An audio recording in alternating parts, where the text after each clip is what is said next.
अचानक कबीर का नाम किसी ने बहुत धीरे से पुकारा। कबीर। आवाज बिल्कुल उसकी बहन जैसी थी।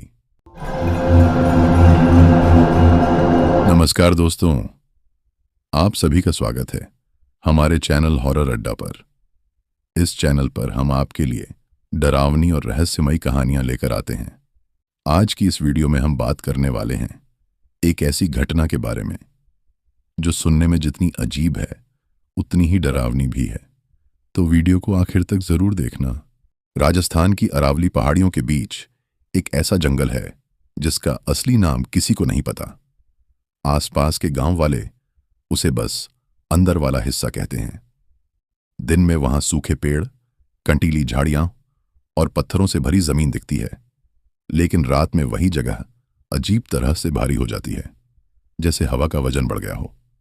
कहते हैं वहां कभी एक छोटा सा बस्ती इलाका था जो एक ही रात में खाली हो गया। लोग गायब नहीं हुए थे, वे जैसे मिटा दिए गए थे। 4 दोस्त, विवेक, अंश, जोया और कबीर, एक रोड ट्रिप पर थे। उन्हें एडवेंचर पसंद था और भूत प्रेत की कहानियों पर हंसना तो और भी ज्यादा। लोकल ढाबे पर बैठे एक बूढ़े आदमी ने बस इतना कहा था, अगर जंगल में रात को कोई तुम्हारा नाम पुकारे तो जवाब मत देना, चाहे आवाज कितनी भी जानी पहचानी क्यों न लगे। उन्होंने इसे मजाक समझा और उसी रात जंगल में रुकने का फैसला कर लिया। शाम ढलते ढलते वे काफी अंदर तक पहुंच चुके थे। नेटवर्क जा चुका था। जीपीएस घूमता हुआ गोल चक्कर दिखा रहा था। उन्होंने गाड़ी एक सूखी नदी के किनारे रोकी और टेंट लगा लिया। शुरुआत में सब सामान्य था। हल्की ठंडी हवा, दूर कहीं सियार की आवाज और आसमान में साफ तारे। लेकिन रात 11 बजे के बाद कुछ बदलने लगा। जंगल की आवाजें धीरे धीरे बंद होने लगीं। पहले कीड़े चुप हुए, फिर पत्तों की सरसराहट, फिर हवा। ऐसा लगा जैसे किसी ने आसपास की दुनिया का म्यूट बटन दबा दिया हो।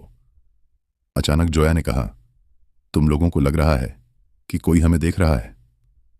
तीनों ने हंसकर टाल दिया, लेकिन अगले ही पल गाड़ी के पास खड़े एक पेड़ के पीछे हल्की सी हरकत दिखी। अंश ने टॉर्च घुमाई, कुछ नहीं। पर जब रोशनी हटाई तो लगा जैसे पेड़ थोड़ा करीब आ गया हो। उन्होंने ध्यान नहीं दिया, फिर वही एहसास, पेड़ जैसे पहले से ज्यादा पास थे।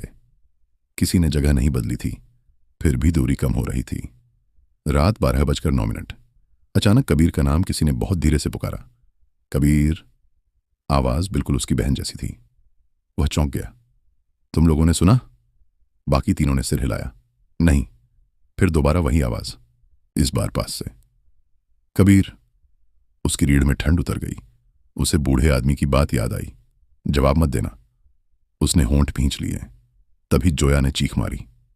टेंट के बाहर गीली मिट्टी पर नंगे पैरों के निशान बन रहे थे, एक एक करके, जैसे कोई अदृश्य चीज चल रही हो। निशान टेंट के चारों तरफ घूमे और रुक गए। अंश ने हिम्मत करके टेंट का झिप थोड़ा सा खोला। बाहर घुप अंधेरा था, लेकिन सामने 2 सफेद बिंदु हवा में तैरते दिखे, जैसे आंखें। पलकें नहीं झपक रहीं, स्थिर, ठंडी। अचानक वे आंखें नीचे झुक गईं, जैसे जमीन पर कुछ देखने लगी हों। फिर टेंट की दीवार पर एक लंबी छाया उभरी। छाया का सिर इंसानी था, लेकिन गर्दन अस्वाभाविक रूप से लंबी और टेढ़ी।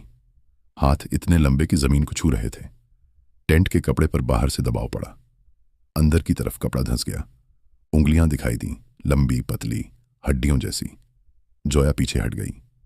अचानक सब शांत, दबाव खत्म, छाया गायब। उन्होंने सोचा शायद डर की वजह से भ्रम हुआ, लेकिन तभी विवेक ने महसूस किया कि टेंट के अंदर हवा और ठंडी हो गई है। उसने धीरे धीरे पीछे मुड़कर देखा। टेंट के कोने में एक काली आकृति खड़ी थी। वह बाहर से नहीं आई थी, वह पहले से वहीं थी। उसका चेहरा साफ नहीं था, बस गहरा अंधेरा, लेकिन उसकी आंखें पूरी तरह सफेद, बिना पुतली, बिना हरकत। वह धीरे धीरे सिर को एक तरफ झुकाती रही, जब तक कि गर्दन लगभग टूटती हुई न लगे। फिर उसने मुंह खोला। जबड़ा सामान्य सीमा से बहुत नीचे तक खुल गया। अंदर कुछ नहीं था, न दांत, न जीभ, बस अंधेरा। उस अंधेरे से वही फुसफुसाहट निकली। जवाब क्यों नहीं दिया? कबीर से रहा नहीं गया। वह चीख पड़ा। उसी पल टेंट के बाहर सैकड़ों कदमों की आवाज गूंज उठी, जैसे बहुत लोग एक साथ दौड़ रहे हों। टेंट हिलने लगा। बाहर से खरोंचने की आवाज, कपड़ा जगह जगह से फटने लगा।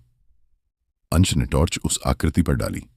रोशनी उसके आर पार चली गई, जैसे वह धुआं हो, लेकिन उसकी आंखें वहीं रहीं, हवा में स्थिर। फिर अचानक सब रुक गया। पूर्ण सन्नाटा। सुबह जब पास के गांव से 2 लकड़हारे उस तरफ आए तो उन्हें एक गाड़ी मिली, दरवाजे खुले हुए। अंदर धूल जमी थी, जैसे महीनों से खड़ी हो। टेंट फटा पड़ा था, लेकिन चारों दोस्त नहीं मिले। जमीन पर बस नंगे पैरों के सैकड़ों निशान थे, जो गाड़ी के चारों तरफ घूमकर अचानक खत्म हो जाते थे। गाड़ी के शीशे पर अंदर से उंगली से लिखा था, आवाज वापस मत देना। आज भी उस जंगल में अगर कोई रात बिताने की कोशिश करे तो आधी रात के बाद उसे किसी जानी पहचानी आवाज में अपना नाम सुनाई देता है। कभी मां की, कभी दोस्त की, कभी किसी ऐसे की जो अब इस दुनिया में नहीं है। जो लोग जवाब दे देते हैं वे सुबह तक नहीं मिलते, और जो जवाब नहीं देते वे भी पूरी तरह वैसे नहीं लौटते जैसे गए थे। कहते हैं उस जंगल को आवाजें पसंद हैं। वह उन्हें वापस नहीं करता, वह उन्हें रख लेता है। तो दोस्तों, ये थी आज की कहानी। अगर आपको वीडियो पसंद आई हो तो वीडियो को लाइक ज़रूर करें, और अगर आप आगे भी ऐसी कहानियां देखना चाहते हैं तो हमारे चैनल को सब्सक्राइब कर लें।